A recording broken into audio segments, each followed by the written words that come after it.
परित्राणाय साधूनां विनाशाय च दुष्कृतां धर्म संस्थापनार्थाय संभवामि युगे युगे।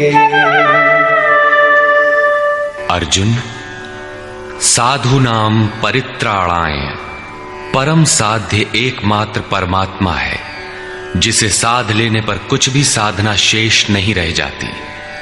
उस साध्य में प्रवेश दिलाने वाले विवेक, वैराग्य, शम दम इत्यादि दैवी संपत्ति को निर्विघ्न प्रवाहित करने के लिए तथा दुष्कृताम, जिससे दूषित कार्य रूप लेते हैं, उन काम क्रोध राग द्वेषादि विजातीय प्रवृत्तियों को समूल नष्ट करने के लिए तथा धर्म को भली प्रकार स्थिर करने के लिए मैं युग युग में प्रकट होता हूं।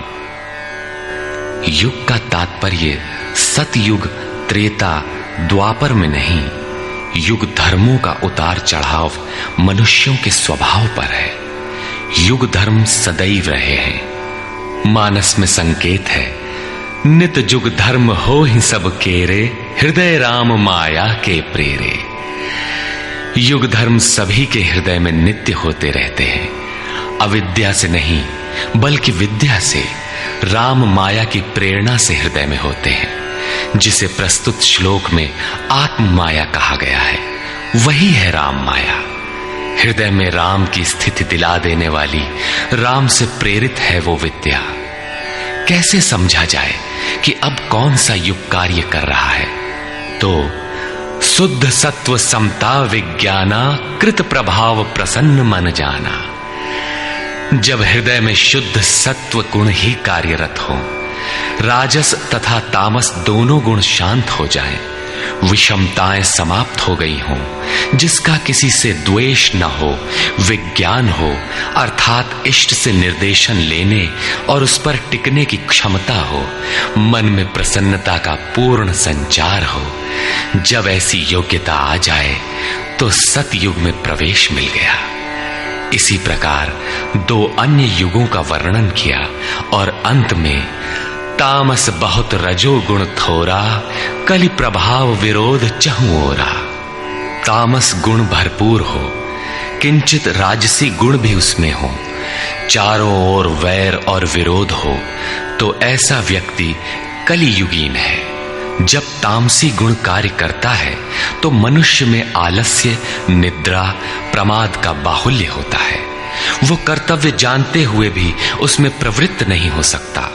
निषिद्ध कर्म जानते हुए भी उससे निवृत्ति नहीं हो सकती। इस प्रकार युग धर्मों का उतार चढ़ाव मनुष्यों की आंतरिक योग्यता पर निर्भर है। किसी ने इन योग्यताओं को 4 युग कहा है, तो कोई इन्हें ही 4 वर्ण का नाम देता है, तो कोई इन्हें ही अति उत्तम, उत्तम, मध्यम और निकृष्ट 4 श्रेणी के साधक कहकर संबोधित करता है। प्रत्येक युग में इष्ट साथ देते हैं। हां, उच्च श्रेणी में अनुकूलता की भरपूरता प्रतीत होती है, निम्न युगों में सहयोग क्षीण प्रतीत होता है। संक्षेप में श्री कृष्ण कहते हैं कि साध्य वस्तु दिलाने वाले विवेक, वैराग्य इत्यादि को निर्विघ्न प्रवाहित करने के लिए तथा दूषण के कारक काम, क्रोध, राग, द्वेष इत्यादि का पूर्ण विनाश करने के लिए, परम धर्म परमात्मा में स्थिर रखने के लिए मैं युग युग में अर्थात हर परिस्थिति, हर श्रेणी में प्रकट होता हूं, बशर्ते कि ग्लानि हो। जब तक इष्ट समर्थन न दे तब तक आप समझ ही नहीं सकेंगे कि विकारों का विनाश हुआ अथवा अभी कितना शेष है। प्रवेश से पराकाष्ठा पर्यंत इष्ट हर श्रेणी में, हर योग्यता के साथ रहते हैं। उनका प्राकट्य अनुरागी के हृदय में होता है। भगवान प्रकट हैं तब तो सभी दर्शन करते होंगे।